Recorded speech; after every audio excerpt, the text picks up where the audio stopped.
Oh, this is gonna go well. Hi everybody, it's your boy and today we'll be reviewing 3 Billboards Outside Ebbing, Missouri. This film was written and directed by Martin McDonagh, who's an Irish playwright, screenwriter, and director. This is his 3rd feature-length film after In Bruges and 7 Psychopaths. I have not seen In Bruges, I've heard great things about it.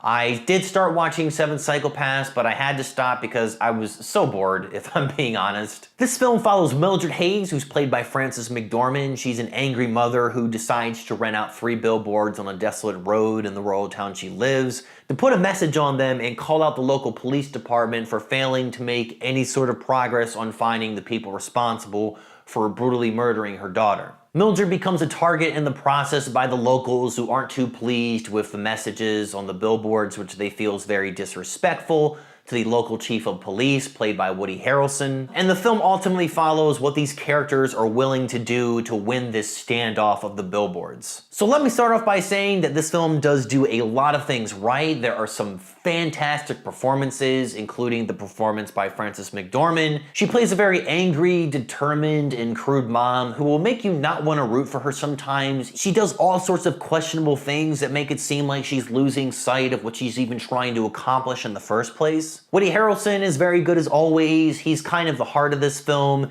He's the only character who's very level-headed and not completely consumed with anger. And there's a lot of other great performances from John Hawkes, Caleb Landry Jones, Peter Dinklage, and Sam Rockwell especially, who plays a racist and bigoted cop who is vehemently against the billboards. His character has a very interesting trajectory that's very unexpected and satisfying, which I felt was really impressive from a writing standpoint.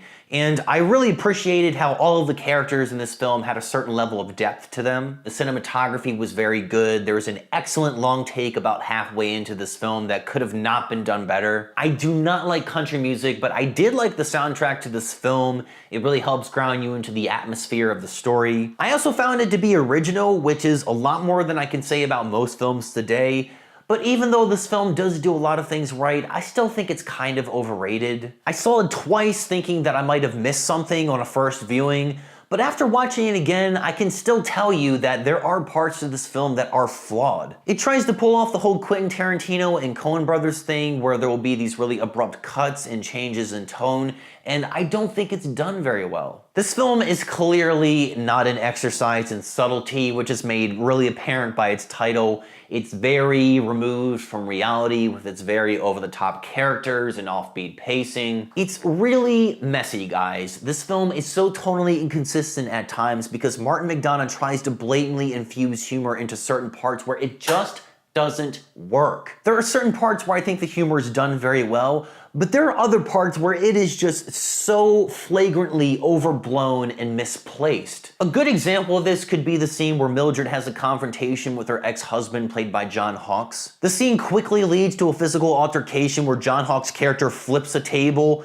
to pin Mildred up against a wall, who's only being held back by his son who has a knife up to his neck. And then the scene becomes suddenly humorous when John Hawkes' teen girlfriend tries to come in and find the bathroom. After she's insulted by Mildred for working at the zoo, she goes into long agonizing detail about how she's not working at the zoo, but she's helping disabled horses instead. Wow, that is so funny. It doesn't fit, and the film has several moments like this throughout, and it's really stupid. I also don't understand some of the writing choices. One example could be the dialogue. Martin McDonagh likes to write his dialogue the same way Aaron Sorkin does. He likes it to be very clever, witty, and quick. A lot of this sharp and quick dialogue is delivered through multiple characters though, kind of making it seem like everyone is talking in the same voice sometimes. It feels especially jarring because a lot of these characters delivering this dialogue are just a bunch of angry, half-witted morons. Sam Rockwell's character also feels incredibly forced sometimes, not necessarily as a racist cop, but as a very dopey and immature character. One of the ways in which the film tries to establish how he's a childish character is by having him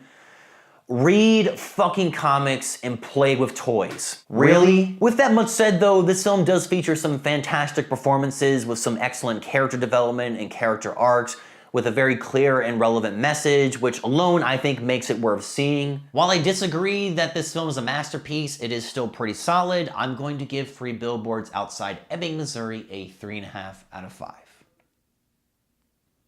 Thanks for watching this review, everyone. Let me know how much you hate me in the comment section below and why I don't understand this film. Leave a recommendation while you're down there on a film that I should watch and review next. Hit the like button if you like this video, or share it, or both, whichever you prefer. And if you dig the channel, then subscribe to the channel. Maybe something good will happen if you do. Thanks again, guys. This is your boy Josh, and I'm signing off until next time. That was easy.